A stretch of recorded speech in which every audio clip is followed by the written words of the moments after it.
we decided to end the war by bombing Hiroshima and Nagasaki with nuclear weapons. That was the right decision. Give Israel the bombs they need to end the war they can't afford to lose. Today we start with Senator Lindsey Graham of South Carolina, who went on Meet the Press to talk about his favorite thing, war in the Middle East. He's asked a pretty simple question here about why he believes America should be supporting Israel in this war. He goes on to say that this is 9/11 and Pearl Harbor all rolled into one.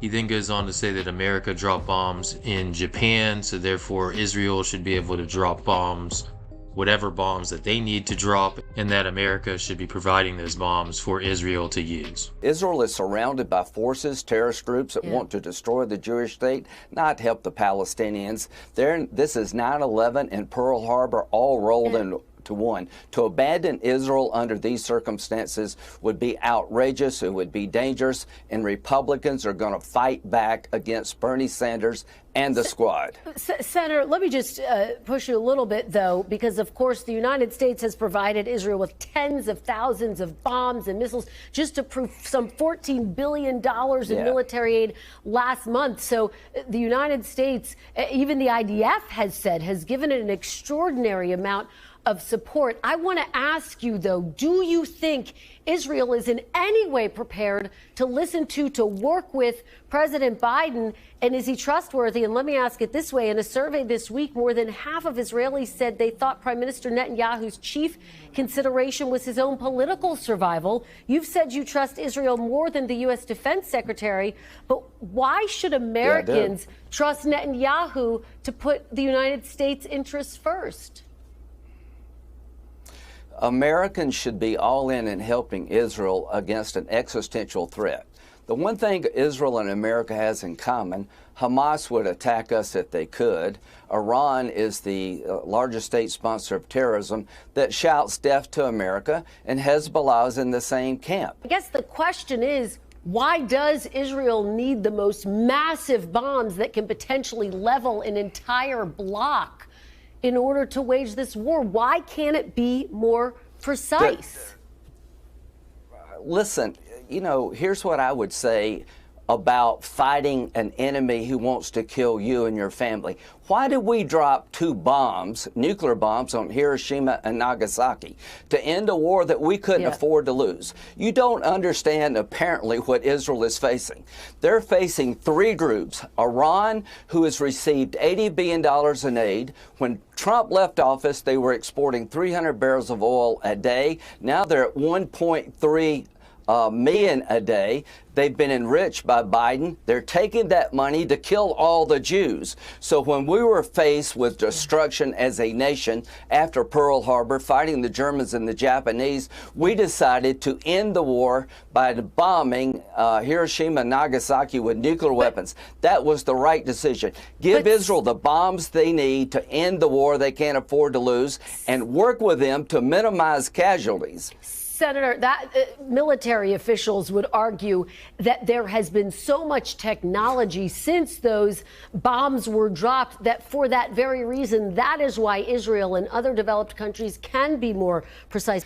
The Republican Party is with Israel without apology. Well, historians would say, why is it okay for Reagan to do it and not President Biden? But let me ask you about why is it okay? Well, can I say this? Why is it okay for America to drop 2 nuclear bombs on Hiroshima and Nagasaki to end their existential threat war? Why was it okay for us to do that? I thought it was okay. To Israel, do whatever you have to do to survive as a Jewish state. Senator, again, military officials say the technology has changed. But let me ask you about how all these of this military officials that you're talking about let me ask you something. Full of crap. He consistently goes on news programs and advocates for bombing whatever the flavor of the week is at that point. Could be Russia, it could be any country in the Middle East that we have a problem with. But the one consistent message coming from Lindsey Graham is usually bombs. Here's some highlights when he was advocating to drop bombs in Iran not that long ago. You're saying that you would want the United States and Israel to bomb Iran, even in the absence of direct evidence of their involvement in this attack. Yeah, we should tell the Ayatollah, we will destroy your oil refineries and your oil infrastructure. We'll put you out of business. And have a coordinated effort between the United States and Israel to put Iran out of the oil business by destroying their refineries. There are 4 major refineries in Iran. They're fixed targets to Iran.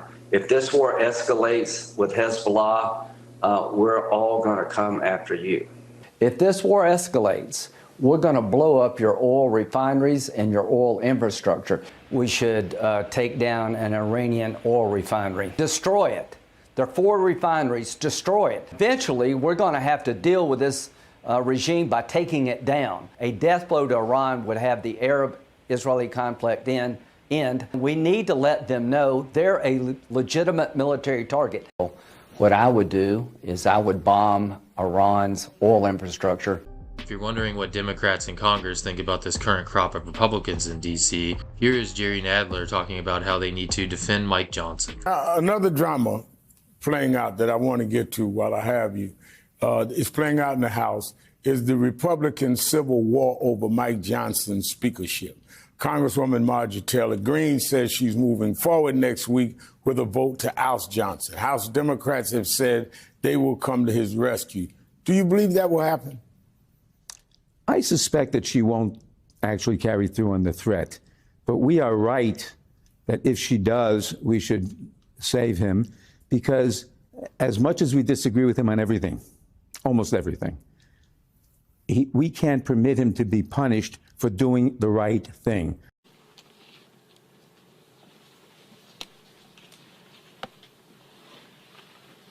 As I bring on Congresswoman Maloney, I want to join the distinguished chairman in acknowledging legislation of other members of Congress that are contained in the chairman's legislation that they are putting forth, and chairwoman's. And I also want to acknowledge Maxine Waters is doing some very important work on this subject, not part of this package, but part of preserving our democracy. With that, I'm pleased to yield to the distinguished chairwoman of the... Here more than 4 days a week. God forbid it should mean that we actually vote on more than a few bills a day. Right. It's disgraceful.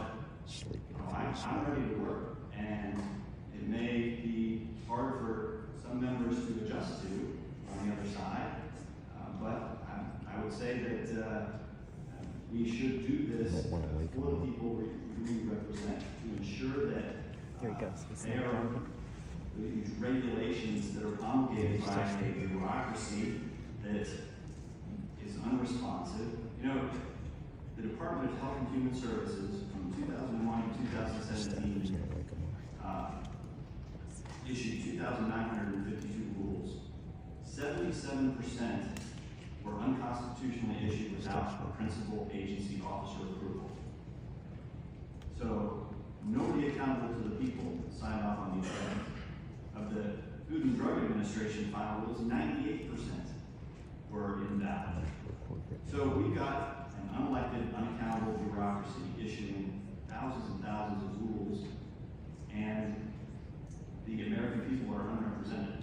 So would the gentleman yield for a question? This legislation is important for that purpose, and for those who were upset about the bill that was passed by this body to actually address the debt limit, you may not have liked the bill, but you can't deny that this body passed the bill. In fact, this is the only body that passed the bill, and you also can't deny that none of you voted. So the crisis that is occurring belongs completely, the crisis blame belongs to the other end of Pennsylvania Avenue and the other end of the hallway in the Senate for their failure to put forward any kind of proposal that could pass muster in the Senate. And with that, I would yield to the gentleman for a question. In your view, why is this bill constitutional under the Supreme Court principles and enunciated in China? The bill is constitutional because it retains those powers which were delegated to the administrative agencies in the first place. Within Congress's authority to take back those powers which were delegated. So I see no problem with the constitutionality of it. And I'm happy to yield to the gentleman from Arizona for Yeah, thanks so much. So in China, you had a kind of a bizarre situation where a bill was taken up in judiciary, but not ever taken up. I shouldn't say it was referred to, but it was removed from judiciary and was taken to the floor for a vote. Now, what China turned on was that particular piece of legislation actually was removing a regulation that had already been put in place and was doing so without bicameralism, without presentment. What this bill does is completely different. It effectively blocks a regulation from becoming effective. That's very, very different than taking a regulation that's there and without bicameralism and without presentment, then stepping in. That's why this bill, it doesn't even fall under CHOP because just the process that we've had here. This does not allow a single house to be partial bicameralism, and it actually kind of in a way presumes that regulation doesn't take effect.